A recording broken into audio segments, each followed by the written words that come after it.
Good morning to one and all. In the previous class, we discussed about these committees, how the highway development is takes place in our India, and those different committees, how they formed under their establishment years. First, we discussed these JICAR committee formation. After that, we discussed this Central Road Fund, which was implemented on petroleum products. This is the Central Road Fund establishment year is 1929. Okay, how the fund was utilized for different categories like highways, state highways, and other district roads. This is the Indian Road Congress and their implementations on the highways and other road constructions. Today we will discuss about this. After that point, one of that is Motor Vehicle Act. That means every motor vehicle user, they need to follow their instructions and the implementations which was developed by this Motor Vehicle Act. Actually, it was formed in the year of 1939. That means before independence, this Motor Vehicle Act was formed. And what are those rules? We will discuss to regulate the road traffic in the form of traffic laws and ordinances and regulations. That means before this motor vehicle act, there is no rules and regulation for the road traffic. Few rules are there, but those are not implemented by the users. Due to those severe accidents was occurring, so that they decided that they need to implement these motor vehicle act to arrest those accidents, and they need to minimize those to strengthen the country and people life, so that they need to form this motor vehicle act. In this motor vehicle act, they are implemented strict traffic rules and ordinances and regulations. That means traffic laws. Whenever we are reaching at junctions, we will observe red light, green light, and orange light. Those lights are different traffic points. So whenever there is a blowing of red light, we need to stop at that point. Whenever there is a blowing of green light, we need to move our vehicle. Whenever there is a pedestrians, we need to stop the vehicles.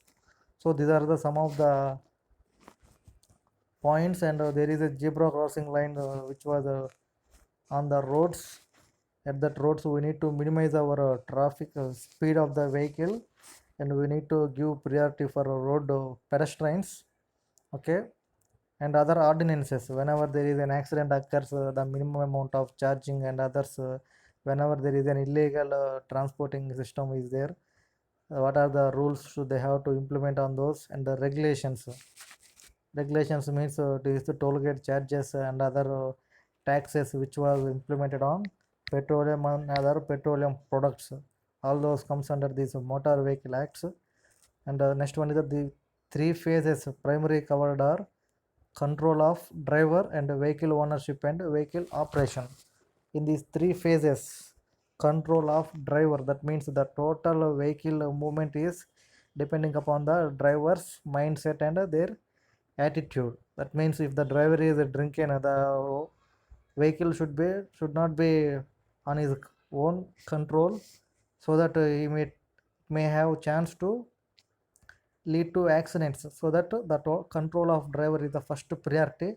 After that, second priority is the vehicle ownership, for which person the vehicle belongs to and which person is driving. That is the second criteria. And next, third one is the vehicle operation, whether it is in which condition it is safe to drive or not. That means every 1 year we are saying that our colleges there are so many buses. Those buses will go to checking for their service life and others, so that they will give a certificate for that. If the buses having certificate, they are free to rotate on those areas. So these are the three phases of acts. First one is the control of driver. That means driving The next one is the vehicle ownership, for whom that vehicle belongs to. And third one is the vehicle operation, and the engine state and the tires and their other extra facilities in the buses and other motor vehicles. And this was revised means the some of the rules and the regulations are prolonged and not prolonging they are revised. That means few modifications are occurred in the year of 1988. That means nearly 49 years after forming of this motor vehicle act, the revision of this motor vehicle act takes place to strengthen the traffic rules and regulations. These are the points comes in motor vehicle act. Next one, CRRI, that means Central Road Research Institute. This was formed after the independence in the year of 1950. In those we are having totally 7 points, so we will discuss one by one. First one is engaged in carry out research and development projects. That means engaged, that means they are associated with other engagement. That means those are associated with another projects and carrying out and the research development projects. So that the first sentence means with some of the projects are self. That means that project is not related to any other activity. Some of the projects are related to few activities. That means while going that activity they need to check those material strengths and properties and their implementations in the field, and all of those comes under this engaged and carrying out research. Particularly there is a research means we need to check the material strength and their properties in different conditions, so that the how long the material will takes in the service. So all those things have to researched by the researchers, and they have to publish a paper on that material, so that they are using particular material of this quality, and this quality of material having this amount of lifespan. Those materials should be used with another binding materials like so many fibers and other additives also, so that all those comes under this research activities and engaged with other activities. Next one is the design, construction and maintenance of roads. First term design, that means we need to design the particular road for particular amount of traffic, so that in the villages we are having less quantity of traffic. That means in the villages we are having few people living in that particular area, so that the traffic is so low compared to cities and other metropolitans. In the metropolitan areas we are having huge amount of population density, so that in the particular area we are having few areas we are having huge amount of traffic. That means we need to design the roads depending upon the population density and different traffic criterias. Next one, construction and maintenance. This construction and maintenance means first of all we need to construct a particular road depending upon their design procedures, and design different kinds of materials proposed by the designers, and we need to maintain that roads and other road like materials like bridges and other passages, so that we need to maintain those along their lifespan. That means if they are having a 70 years or 80 years, throughout those span of life we need to monitor those roads and bridges. If there is any major or minor repairs, we need to do those in their lifespan. And the runways, that means these runways are normally kept for pedestrians. That means పాదచారుల వాళ్ళకి వదిలేస్తారు. And traffic and transport planning of mega and medium cities. That means in this 1950 the terminology is not implemented, so as in our nowadays we are calling metropolitan cities and other capital cities. So in those days they are using mega and medium cities. Mega city means like simply a capital city of a state, and medium cities like a small scale cities having average population. And next one, management of roads in different terrains. These terrains is comes under geology. That means engineering geology we will study in our third year courses, engineering geology and geotechnical engineering. In those two subjects you will observe this terrains term. That means different terrains, black cardon soils, alluvial soils and other foothills. That means near the hills, that means mountains and other plateaus. You need you will discuss this term terrains. Next one is the improvement of marginal materials. That means we need to use different kinds of low cost materials to construct the project to decrease the total cost of the project, so that within a low cost we will build a huge amount of roads and others along the path. This is the improvement of marginal materials. Next one is the utilization of industrial waste in road construction. Utilization of industrial waste. Nowadays we are having different kinds of industries based upon the manufacturing process. First of all we will discuss this industrial waste. Industrial waste means we are having a huge amount of NTPCs. That means thermal power corporations. National Thermal Power Corporation. This NTPC means in those National Thermal Power Corporation, it is one of the leading industry for power generation. In our state we are having near Vijayawada we are having NTPC. In those NTPCs they are mainly using coal based thermal power generation. That means they are using coal as a raw material for the production of electricity. The waste material comes from those industry is fly ash. That means fly ash is the thermal waste coming from the industries, so that they are using fly ash in the road construction as a filling material. Okay, this is comes under industrial waste. And the next other one is in the steel industries we are having waste like GGBS, ground granulated blast furnace slag. That is called GGBFS, ground granulated blast furnace slag. This is the waste coming from the steel industries.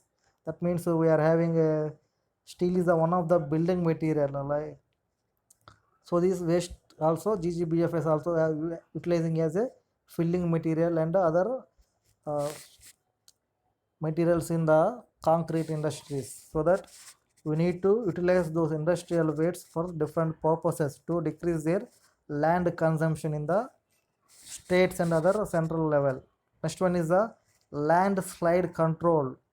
These landslides, that means nowadays we are seeing in so many countries due to natural unclimatics. That means natural unclimatics means huge amount of floods and rains coming in Kerala and Assam, like that. In our foreign countries also, in the Japan and other Hiroshima, those are having a huge amount of floods. In those floody periods they are having a huge amount of landslides and hill slides.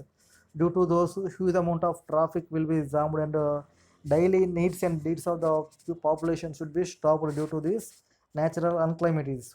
We need to control those by using different land densification methods, and we need to implement different geotechnical properties to strengthen the soil below the road level, so that they need to bear huge amount of earthquake loads and other seismic loads and other floody regions, and they need to withstand through their lifespan. Next one is the ground improvements. It also comes under this land controlling of landslide control. This is the ground improvement means we need to strengthen the soil below the road level.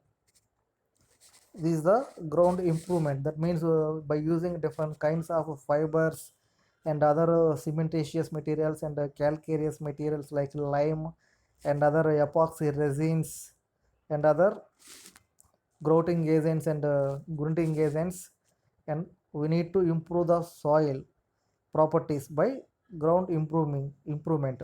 Next one is the environmental pollution. We need to reduce the pollution caused by the casting of these roads, so that while we are laying these tar roads, a huge amount of carbon monoxide and carbon dioxide were evolving while burning this tar beside the roads, so that we need to control those.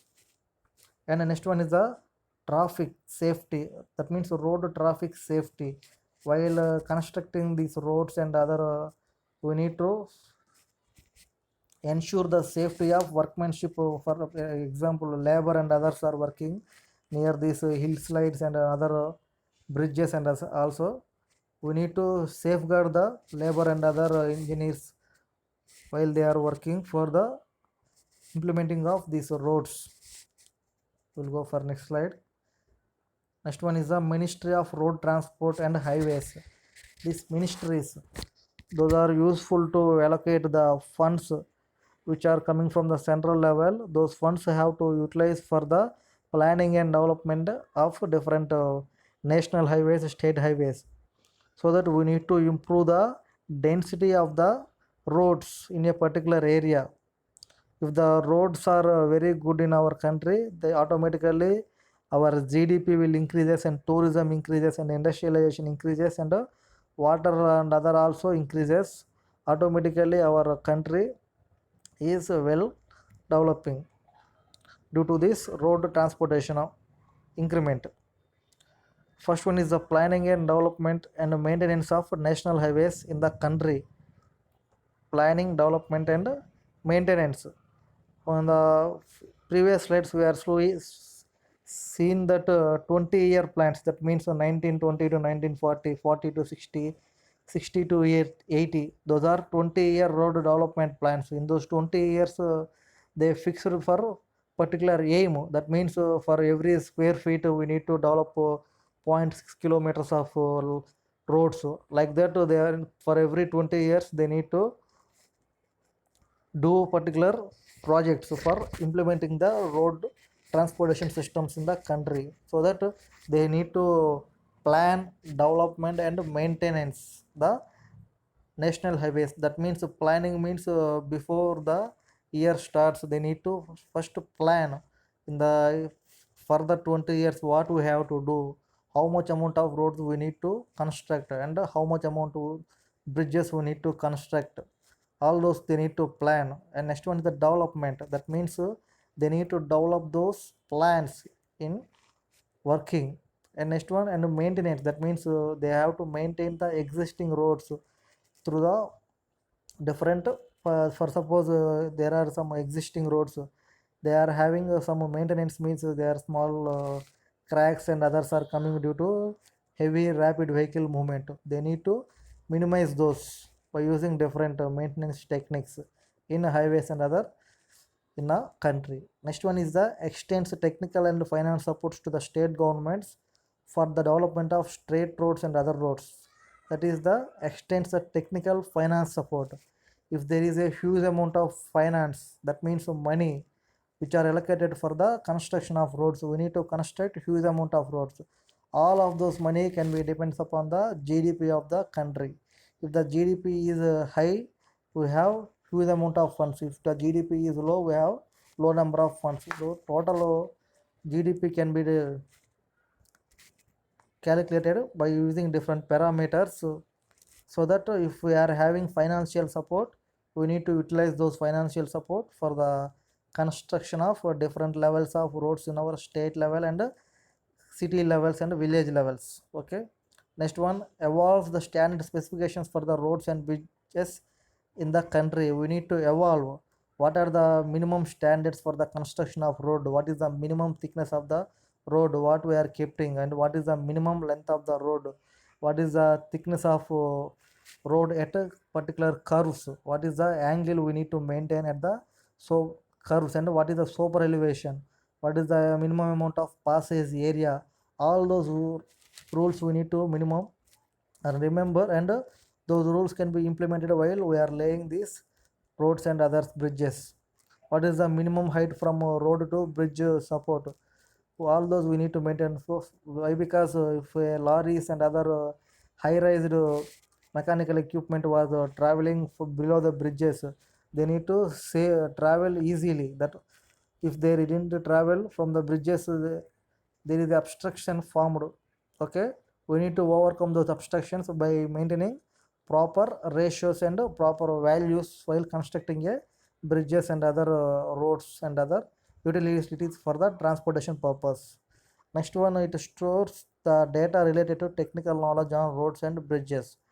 That means for every year what we are developing the roads, what amount of restoration we have done, what amount of maintenance we have done, all those data they can be maintained by using different logical books and others.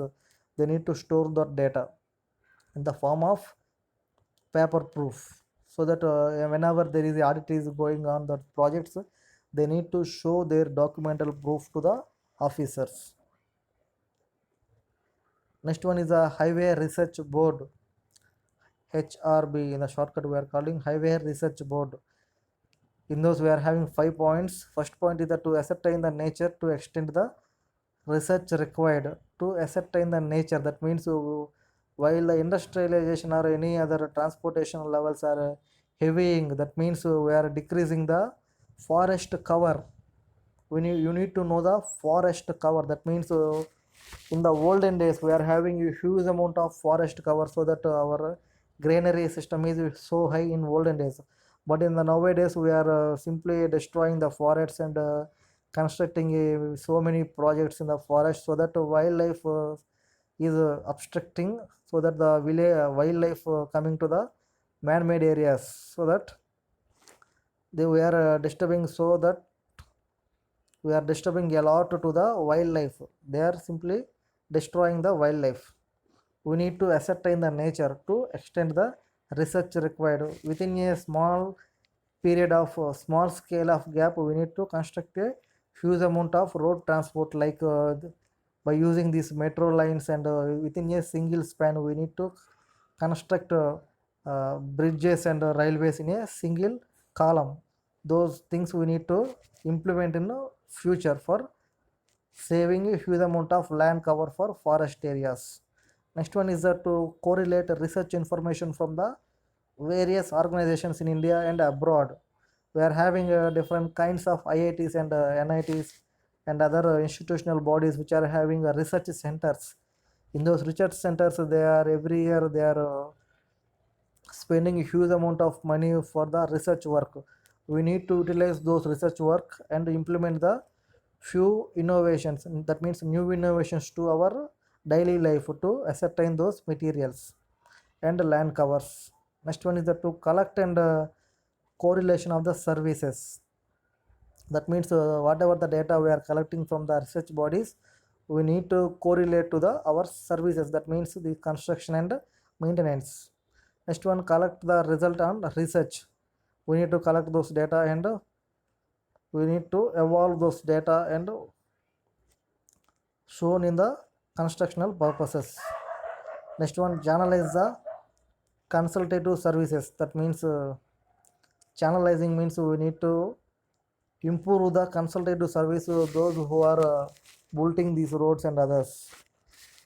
We need to ascertain those also. Next one, this is the major classification.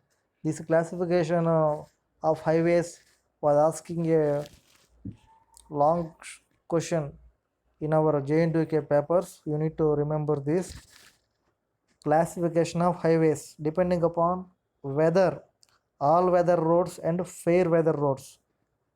That means depending upon weather. That means మన యొక్క weather ప్రకారం, అంటే మనకి ఎండాకాలం, వానాకాలం, చలికాలం అని చెప్పి different kinds of seasons are there.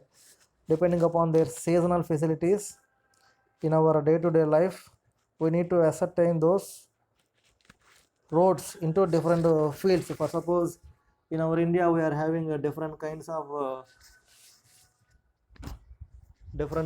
atmospheres, like in our southern region we are having huge amount of heat, but in case of northern region we are having cold country, like Himachal Pradesh, Arunachal Pradesh and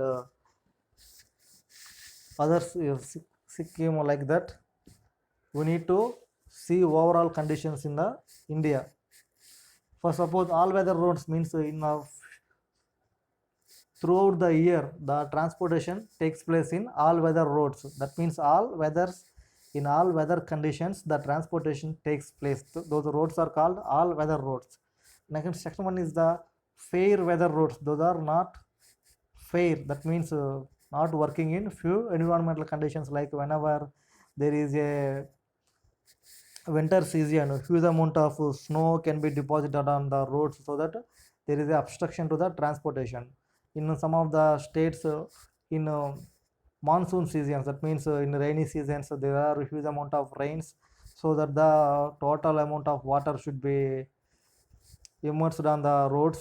The transportation obstructs in some of the rainy seasons, so that the roads are suitable for which regions, so that these classification can done on depending upon the weather conditions. All weather roads and fair weather roads, simply we need to remember these all weather roads and fair weather roads. If the atmosphere is sufficient for all conditions, these are called all weather roads. If atmosphere is not sufficient for a few, those are called fair weather roads.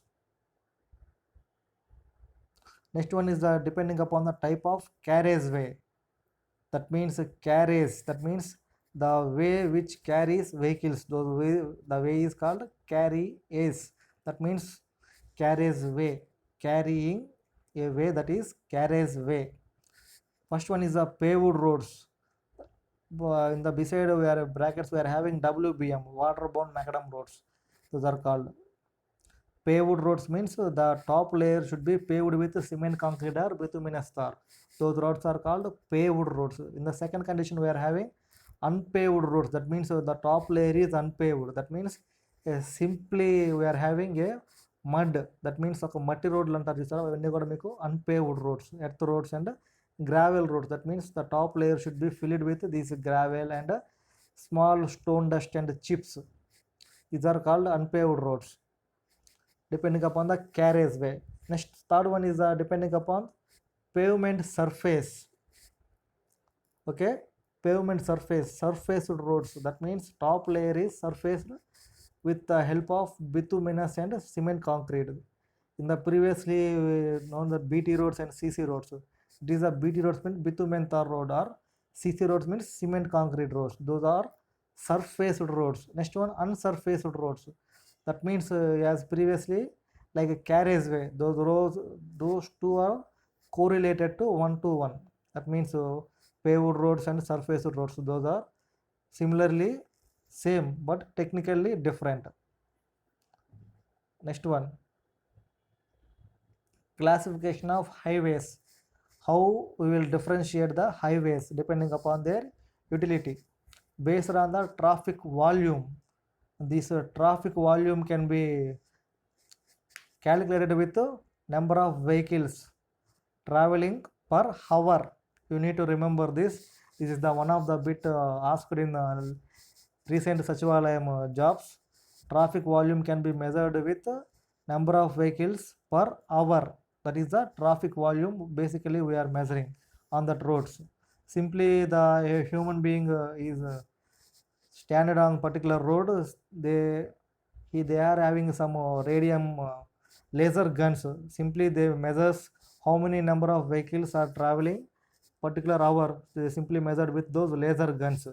This gives the directly number of vehicles traveling in a particular hour. In the peak hours, what is the traffic density? In the medium hours, what is the traffic density? And at the night time, what is the traffic density? All those can be calculated by using these laser guns. Okay, based upon the traffic volume, heavy, medium and light.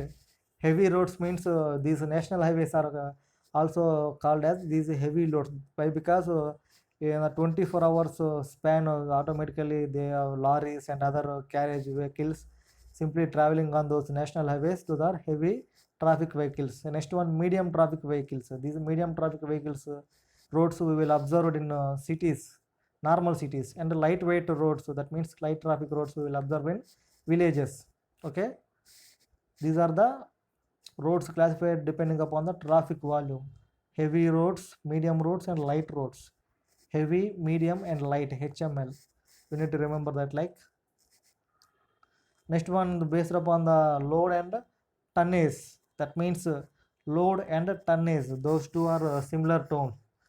Load and tonnage, normally for a vehicle having a capacity, normally we are seeing for these tractors and other carriage vehicles, their their capacity will be calculated in terms of tons. This lorry, for suppose Ashok Leyland and other lorries, there are simply used for the traveling purpose for goods. Simply they are calculating these weights and others at the bridge weighing balances. First one, class 1, class 2, etc., or class A, class B, depending upon the tons per day. In the roads, they are keeping some measuring sensors at the edges, not edges, at the joints. They are keeping these sensors. Those sensors will automatically measure the how much amount of tonnage vehicles daily traveling on that road. They use the data to the system. Automatically system they will manipulate the data as per the road. Next one is the based on the location and function. Based on location and function. Location means the road is located on particular area, that means Hyderabad or Bangalore or Delhi or Chennai or any other, so or Lucknow or any other place, depending upon the location. And function, that means what amount of vehicles, that means what kind of vehicles are traveling on that road. So depending, those are called functions. Okay, these are the depends upon the location and function. Nagpur road plan, also called as Nagpur road plan. In those classification of highways are first one, national highway, that means national highway interconnecting major parts of the nation.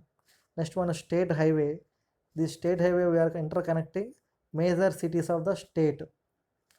And next one, major district roads. These major district roads are connecting major places in the state. Next one, other district roads. These other district roads combine different districts in the state level. Next one, village roads. These village roads are used to interconnect to different villages in a particular district. Okay, you need to remember that national highway, that means those highways connecting different parts of the nation, important parts of the nation, so that they are called as national highways, NH. And next one, state highways. In those state highways, they are connecting different states and important places in the states, so that they are called state highways. Next one, major district roads. These major district roads, that means major districts in the state level are connected with this MDR, that means major district roads. Next one, other districts roads, that means a small districts having low population, those are connected with these other district roads. And village roads, surrounding villages are collected in a district. This is the classification depending upon the location and function. Next one, depending upon the modified system, highways classified into primary, secondary and tertiary. Okay, in the previous also we are seeing national highways, state highways, major district roads, other district roads and village roads. But depending upon the functions, first one is the primary, secondary and tertiary. In the primary we are having two kinds of roads. In those, first one is the express highways. In those express highways, the vehicle speed minimum 100 kilometers per hour. And next one, national highways, express highways and national highways. In those we are having generally all we are aware in the RTC systems. In those RTC systems, normally we are having expresses, super fasts and Pallavelugu buses we are having. So that different kinds of buses having different functions and different ticket rates depending upon their traveling period and utility, so that we are simply understand by using those concepts of RTC, express highways and national highways. Second one is the secondary roads. These secondary roads we are having two, state highways and major district roads. Those two are related to the state level. These national highways and express highways are majorly related to nation, that means overall country. The secondary roads are depending upon our state level, and tertiary roads, other district roads and village roads are related to district. First we need to remember like this, in the bottom to top. In the first tertiary we will focus on districts in the state. In the secondary we are focused on different capitals in the state levels. In the third primary we will discuss connected different important places and major parts of the country, villages, state level, country level. Okay, village and districts, state level, country level, village, state, country. You need to remember like that. Primary, secondary and tertiary. In the primary part we will mainly focus on nation level, that means main capitals and important places. In the secondary level we will focus on main places and capitals in the state level. In the third level we will focus on villages. Okay, this is the classification of these highways. These expressways, in the previous system we are having totally 6 kinds of roads: expressways, national highways and other 4. With those we will discuss about these expressways. These expressways are normally used for heavy traffic. That means we are having a speed of more than 100 kilometers, approximately 120 kilometers per hour. That means huge amount of speed.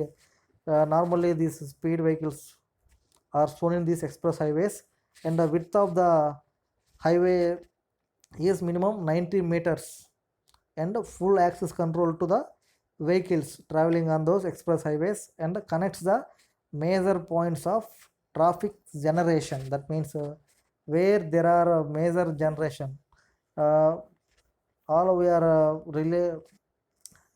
all we are living in the Guntur, majorly we are having expressway from Guntur to Vijayawada. Okay, this expressway connects Guntur to Vijayawada. That means on that road we are simply passing on more than 100 kilometers per speed. This is the one of the example for these express highways.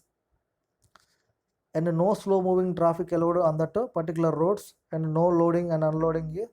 That means in a few roads there will be loading and unloading for lorries and other utilities of traffic, so that those kind of vehicles are not allowed to pass in these expressways. For suppose they are passed, it is okay for no loading and unloading points should be taken on that particular expressways.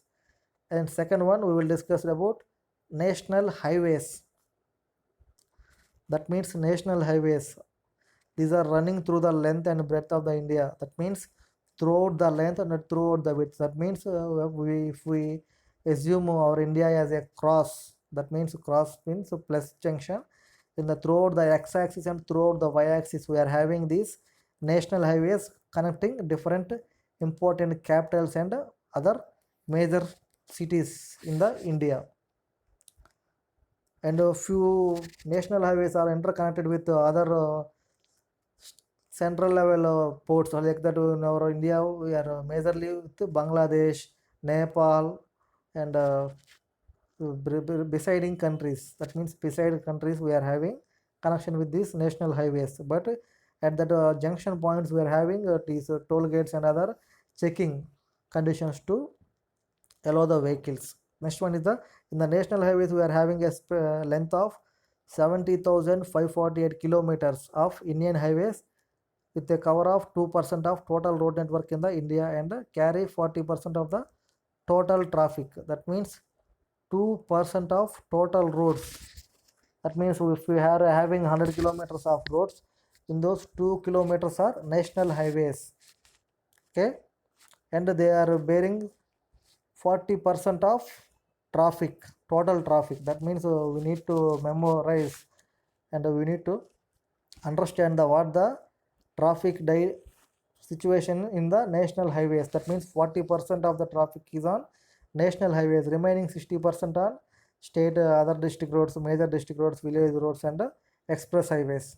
Okay, next point is the total highway connecting is Delhi, Ambala, Amritsar, denoted as NH1. That means National Highway 1, Delhi, Ambala, Amritsar. Those 3 places are at top of the country. That means Amritsar means Punjab and Haryana. Those two places we are having this NH1. Whereas bifurcation of the highway beyond the Jalandhar and Srinagar and Uri is denoted as NH1A. That means Jalandhar also is in Punjab, Srinagar, Jammu Kashmir. And Uri, I didn't know this Uri, where was it was located. Those all are denoted with NH1A. That means in NH1, it is the one of the sub part NH1A. Next point, the longest highway in the India is NH7, which stretches from the Varanasi in Uttar Pradesh to Kanyakumari of the southern region. That means Kanyakumari actually located in Tamil Nadu, from bottommost part of the country to the middle, more than middle. Varanasi means Uttar Pradesh, nearly beside Bihar and West Bengal. Uttar Pradesh is the one of the largest area and largest human population also in Uttar Pradesh. Those two places, this NH7 was interconnecting those two places. That means Uttar Pradesh and Kanyakumari. It is the longest national highway in the India. Okay, today we will end.